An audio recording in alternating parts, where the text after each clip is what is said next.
In this video, I'm going to bet you, yes, both of you that watch this video, that you're gonna learn something brand new that you've never learned before that's going to help you save time, avoid spam. It's all about email, of course. Stay tuned. I bet you're gonna learn something.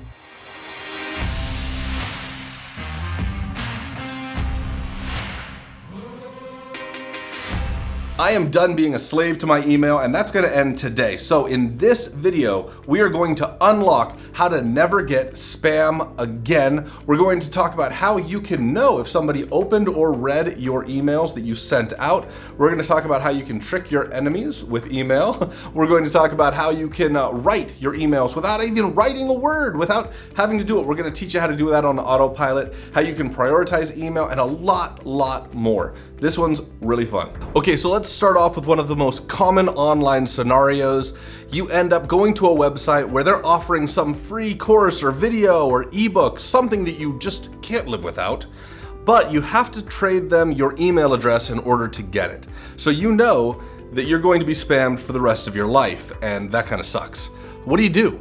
Well, do you go without the free giveaway, or do you give them your email address and know that you're just gonna be tormented and waste time checking your email from here on out? Well, the answer is really simple. It's a solution that was put in place by somebody else who was struggling with the same problem. Go to 10minuteemail.com. Now on this site, no questions asked. They don't ask you to fill out a form. They don't ask for your name. They don't ask for your email. They don't ask any questions. What they do is they immediately issue you a one-time free email that you can use for 10 minutes. So it just pops up, you enter that in to get your freebie. They can email you on it and you can check that email on the site, but 10 minutes later, that email address will just vanish. It will disappear into the ether, and ultimately, you won't get any spam from it. No strings attached. Now, the second trick is how to track your email. Believe it or not, it is possible to know when somebody opens your email, when they read it, or if they click on any links in it. Now, have you ever wondered if when somebody goes, "Oh, I never saw your email, sorry, I missed it," well, were they lying to you? There's a way to find out, and businesses use this all the time. When they send you marketing email addresses, they know when you open it. They know what you look at and they know what you click on. But how do they know? Well, the way they do this is they embed a tiny little image in the email, and that is downloaded from a file when you open the email. So they know the moment you open the email because they see this file get downloaded into your computer the moment it happens. It happens from a server. Now I know that sounds kind of complicated. It's like, there's no way I'm gonna set up a server and figure out this whole file thing that downloads and then track that back. And you don't have to. You don't have to do it. It's made dirt simple. Dirt simple? Dirt easy? It's made easy. It's made easy.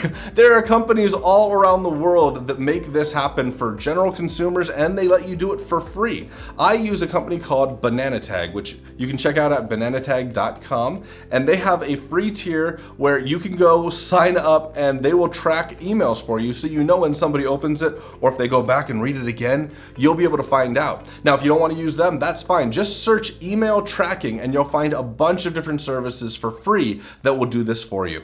The third trick to becoming an email ninja is to automate the way you write. So ultimately, a lot of people have to repeat themselves because they're writing down the same information. You know what I mean? A lot of people have to repeat themselves because they're writing down the same information. That joke was cringeworthy, and I want to apologize right now for making it. But in all truth, let's say you're throwing a party and everybody wants your address. Well, maybe you're tired of typing in that same address over and over again. Well, have you noticed that on some pieces of technology, they will do this autocorrect feature where if you type in something wrong, it automatically corrects it to the correct spelling. Well, you can use this exact same technology for your advantage so that you don't have to enter the same information in twice. So in that situation where you're throwing a party and entering in your address over and over again, maybe you just have to hit the @ symbol twice and it automatically corrects to your address. This is the way you do it. On a Mac, you start by going to your system preferences. From here, you're going to select your keyboard preferences. And there's several tabs at the top. You're going to want to pick the text tab. This is your list of shortcuts. So you enter in what you want to have it be replaced by. So if I were to type in the @ symbol twice, that is going to be the trigger for it to replace that text with my address of 1600 Pennsylvania Avenue. And that basically is going to be a fast way of doing this on a Mac. On an iPhone, it works in much the same way. You go to settings, then you go to your general settings, And toward the bottom, you'll notice keyboard, so you're gonna select your keyboard settings. The second option in this is text replacement, which is what we were using on the Mac. Everything on the left-hand side is going to be the shortcut that gets replaced with the column on the right-hand side. You'll notice the plus at the top right. Now the phrase we enter in is what it's going to be replaced with. So that's where I'll put my address, and then the shortcut is where I'll put in the 2 @ signs that I want to have it be replaced with. This works the same way on a Mac as it does on the phone, and if you're using iCloud, you can have these sync up between the Mac and the phone. Now, if you work on a PC, I'm not a PC person myself, and first off, if you work on a PC, I just want to tell you, I feel bad for you, and I understand the struggle, it's real. But if you're on a PC, you can't automatically do this correcting feature that I've just shown you, but there's a program out there that will do it for you. It's called Auto Hotkey. It's completely free, so check that program out, Auto Hotkey, and it'll do it. Now the fourth trick is called email aliases, and these look like normal email addresses, but what if you want to have a bunch of email addresses without signing up for a bunch of different accounts? What if you want them all to go to your inbox, but you want to look like you have a lot more going on than you really do? So for example, let's say you're running a small business and you want to look like you've got a sales team and a support team and a management side of it. Well, you can have an email for each one of those that all drop right into your main inbox because you might be playing all of those roles at your small company. The way this is done is by creating an alias email. This is essentially an email that looks like it's a unique email. It has its own address, but they all go into your inbox, and this is completely free. Now I'm going to show you how to do this on Gmail, just because Gmail is the most popular email client that's out there right now.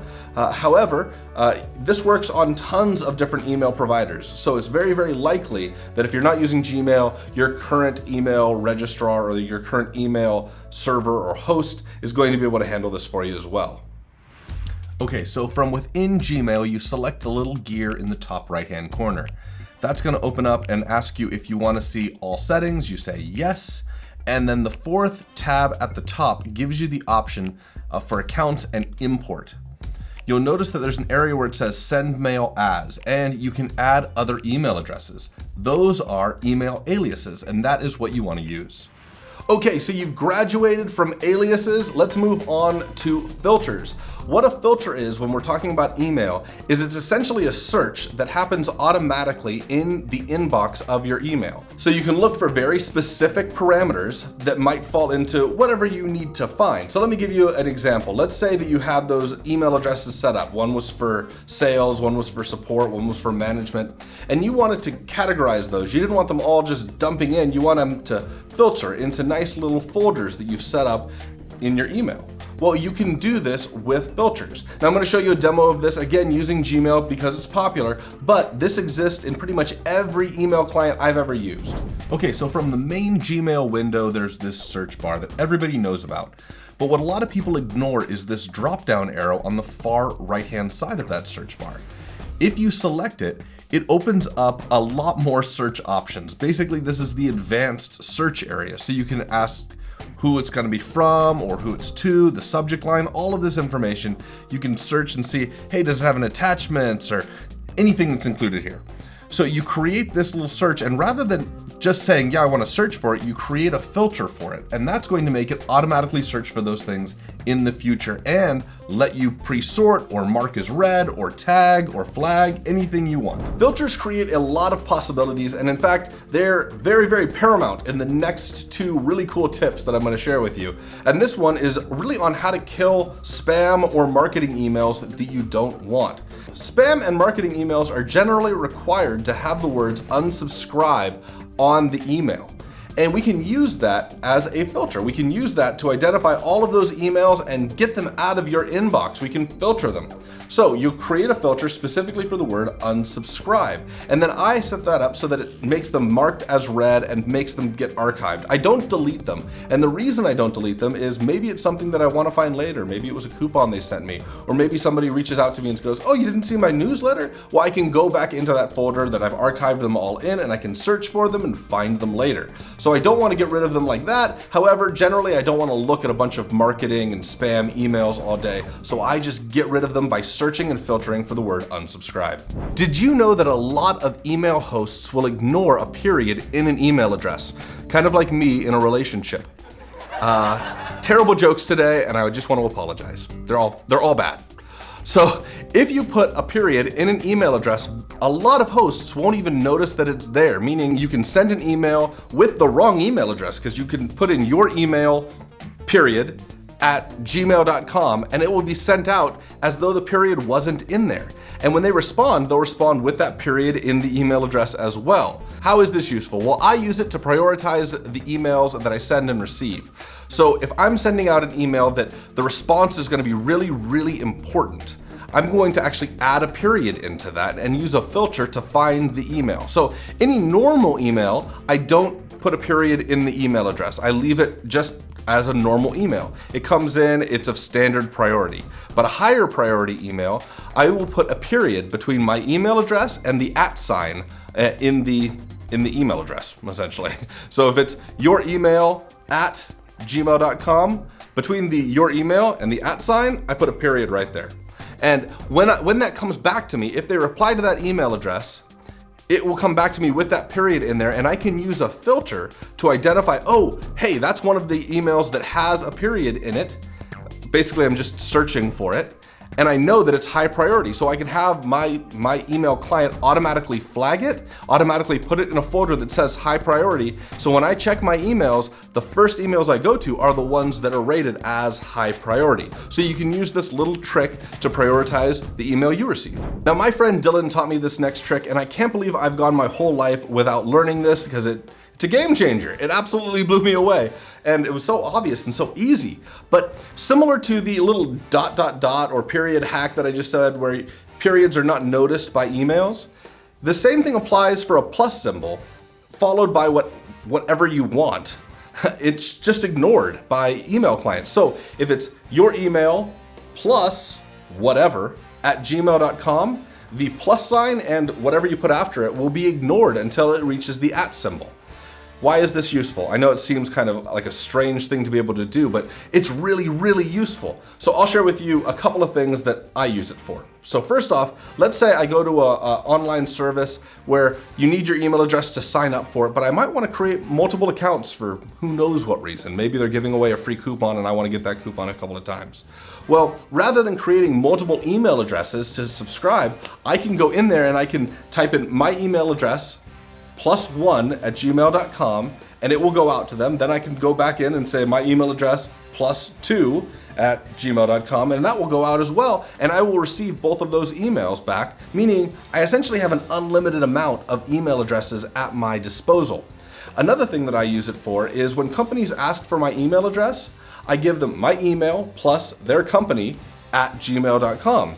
What ends up happening is those come back to me when they start sending me spam or whatnot, and I can search for that company and it will come up in my inbox because every single email is now tagged with their company name because it's written in the email address. It's part of it. It's also useful to find out if that company has been sharing my email address with anybody else, because if it comes back from a company that is not them, well, then the only way the other company would have gotten my email address is if the first company shared it with them, so you can find out who the villains are on the internet. One really good best practice with email is not to check it first thing in the morning. It's something that a lot of people do because they pick up their phone, they see the numbers cranking up on that email app, and they're just like, I just have to clear that out. I need to get rid of all of that stuff. All these problems are piling up, and it's gonna be pressure on me. Well, don't.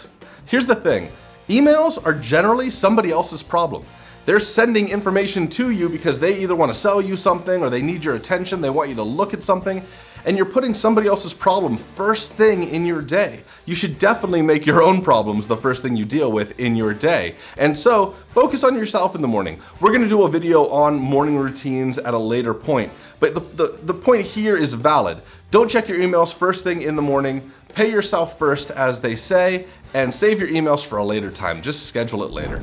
If you're really wanting to take your email to the very next level, the super pro, if you want to get like zen about it, then I would check out a technique called Inbox Zero, which is the art form of completely emptying your inbox every single day. It was created by a gentleman named Merlin Mann, and it's based off of David Allen's Getting Things Done strategy. Now, I just did a video on the Getting Things Done methodology, so I'll put a link in it, probably. It's probably up here, don't know. but I'm going to try and put a link if I remember to send you there if you want to check that out, because it's a really good technique and it calms you down because you don't have a big to-do list. An inbox should be just an inbox. It shouldn't be a place where you store and file and filter and do everything from there. It should be a place where just the incoming goes and gets sorted from that point on. So you should check that video out.